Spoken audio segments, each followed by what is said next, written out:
Bharat Bangladesh border पर 2 महीने का कर्फ्यू लगा दिया गया है। अलर्ट घोषित किया गया है। भारत पाक तनाव के बीच में भारत बांग्लादेश बॉर्डर पर अलर्ट घोषित किया गया और 2 महीने का कर्फ्यू लगा दिया गया। रात 8 से सुबह 8 तक, यानी जैसे ही दिन ढलेगा अंधेरे में वहां पर कोई मूवमेंट नहीं होगी किसी भी प्रकार की। यह सरकार की तरफ से फैसला ले लिया गया है। अब उसे बताइए जरा कि इसकी इंपॉर्टेंस क्या है कि रात 8 से सुबह 8 बजे 12 घंटे के लिए सब कुछ जाम होगा, कोई मूवमेंट नहीं होगा। देखिए ये बहुत साफ है, मेघालय गवर्नमेंट ने किया है, तय है कि भारत सरकार की शय पे किया होगा, भारत सरकार ने कहा होगा ऐसा करने के लिए।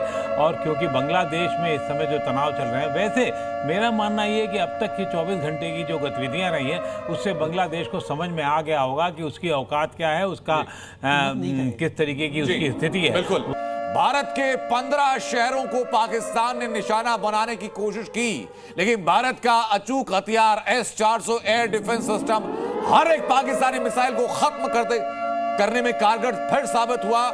S-400 एयर डिफेंस सिस्टम बमुश्किल 5 से 7 मिनट का वक्त लगता है उसको डिप्लॉय करने में, जिसकी डिटेक्शन रेंज लगभग 600 किलोमीटर, ऑपरेशन रेंज 40 से 400 किलोमीटर के आसपास में।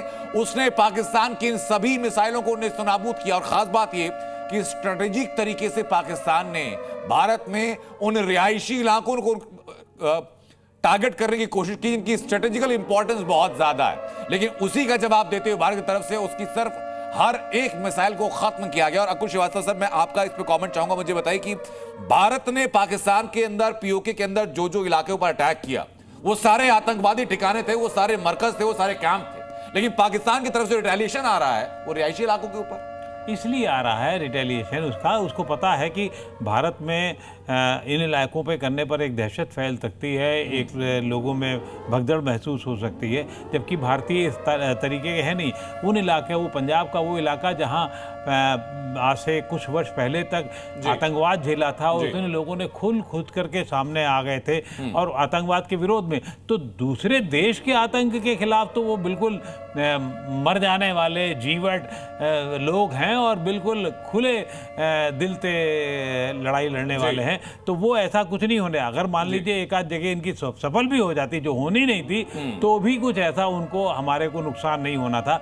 लेकिन फिर भी क्योंकि हमारा एयर डिफेंस सिस्टम, हमारे नेतृत्व, सेना और उन सब ने तय कर रखा है और अपने आप को मुस्तैद कर रखा है कि कहीं कोई नुकसान ना होने पाए। हम सर मैप के जरिए भी आएंगे, मैप के जरिए बताएंगे कौन कौन से वो इलाके हैं जहां पर हमला करने की कोशिश की गई। लेकिन उसके पहले मैं दोहरा देता हूं, उसमें श्रीनगर के इलाके हैं, अवंतीपोरा, जम्मू, पठानकोट, अमृतसर, कपूरथला, लुधियाना, जालंधर, आदमपुर, भुज, उत्तर लाई, फलौदी, चंडीगढ़, नाल, ये सारे वो इलाके हैं। और ये आप देखिए जरा पंजाब का मैप दिखा रहे हैं फिलहाल। और कुछ सर अगर आप आए, 24 अगर आप भी आ पाए, ये पंजाब के वो इलाके हैं जिनमें की अटैक करने की कोशिश की गई। अब मुझे बताइए सर कि इनकी इंपॉर्टेंस क्या है इस पूरे बॉर्डर एरियाज में, इन शहरों की। अगर आप इधर का देखिए तो ये पठानकोट से तो सर आप बता देंगे बहुत आसानी से। मैं इधर आ जाता हूँ आपको। चार डिवाइड उधर के 4 वाले से 24 बता देंगे। इधर क्या ये अमृतसर हुआ और अमृतसर के बगल में कपूरथला है। कपूरथला से आप 60-65 किलोमीटर दूर आगे आएंगे जलंधर है। जलंधर से 60 किलोमीटर दूर लुधियाना है। लुधियाना से माझे की तरफ यानी कि राइट हैंड की तरफ में भटिंडा, मानसा, संगरूर पड़ता है।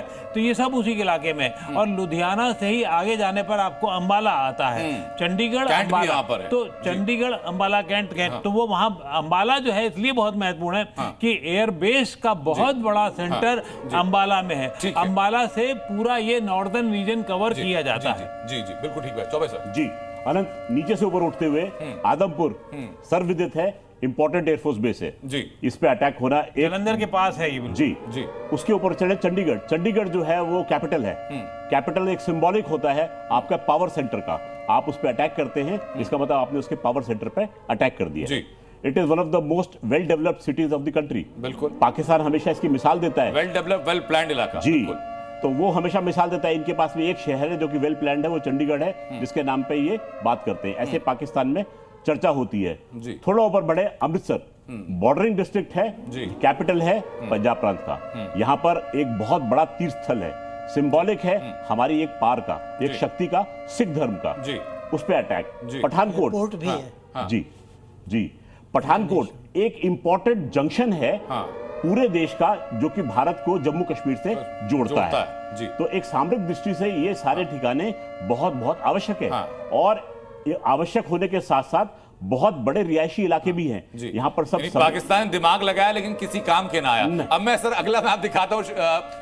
अगला मैप अगर हम लोग कश्मीर का डाल पाएं तो कश्मीर के मैप के द्वारा हम समझेंगे कि कश्मीर में कौन कौन सी वो जगह हैं। अब सर आप भी अगर सामने आ पाए, मुझे बता पाएं कि भाई ये 3 इलाके हैं कश्मीर के जिसमें कि टारगेट करने की कोशिश की गई थी। अवंतीपोरा, जम्मू और श्रीनगर, एकदम बॉर्डर एरिया पर चीजें पड़ती हैं। जी बड़ा हंसने वाली बात यह है कि जम्मू चलिए सामरिक दृष्टि से महत्वपूर्ण, यहाँ पर जनसंख्या काफी है, अटैक किया जा सकता है। अवंतीपुरा और श्रीनगर ये 2 ऐसे इलाके हैं जो कि कश्मीर बोल में है, कश्मीर वैली में है, और पाकिस्तान दम भरता है कि कश्मीर जो है वो हमारा अंग है, हमारी शहर बोलता है ना उसको, जुगलर वेन है।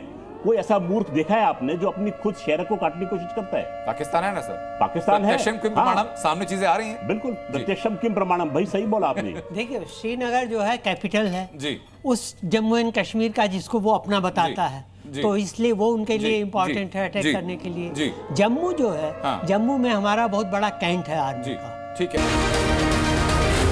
सी न्यूज़।